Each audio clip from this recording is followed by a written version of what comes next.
HOA Karen cut through. My ranch fence didn't know a 2,000-pound bull was right there. I still remember the sound. Not the shouting. Not the sirens later. The metallic snap of bolt cutters biting into my ranch. Fence at 6:12 a.m. That fence had stood there for over 30 years. My father built it with his own hands, post by post, after he bought this land with money earned breaking his back in oil fields. It wasn't just a fence. It was a boundary, a promise, and a warning. Private property. Livestock inside. Do not enter. Apparently, none of that mattered to Karen.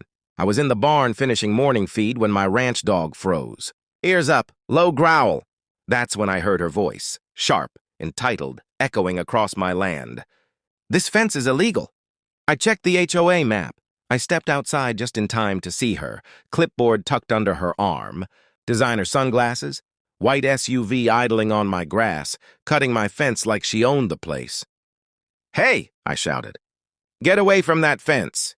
She didn't even flinch. "This path is for community access," she snapped back.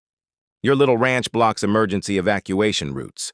I'm authorized to fix it." That's when my stomach dropped. Because she wasn't just cutting any section of fence. She was cutting Red's enclosure. Red wasn't just a bull. Red was 2,000 pounds of muscle, horn, and bad attitude. A breeding bull. Territorial, protective, and already agitated. Because it was mating season. I sprinted toward her, waving my arms. "You don't understand." "There's a bull right there." Snap. The last wire fell. Red stepped forward. At first, Karen smiled, like she'd won. Then the ground started to shake. Red snorted, dirt exploding under his hooves. His head lowered. Massive shoulders rolling forward like a freight train waking up. Karen's face drained of color. "Oh my God. Is that a cow?" she whispered. I screamed, "Don't move!"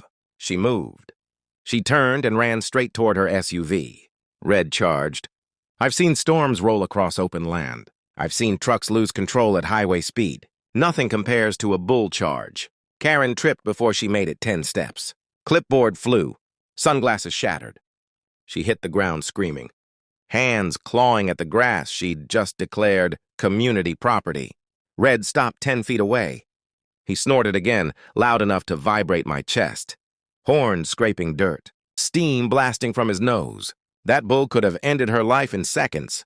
But Red didn't charge again. He stood there dominating the space, reminding her of something she'd forgotten long ago. Nature doesn't recognize HOA authority. I slowly approached, speaking softly, keeping Red's attention on me.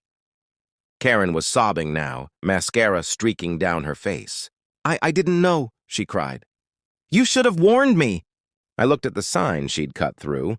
"Do not enter. Dangerous livestock." "You were warned," I said calmly.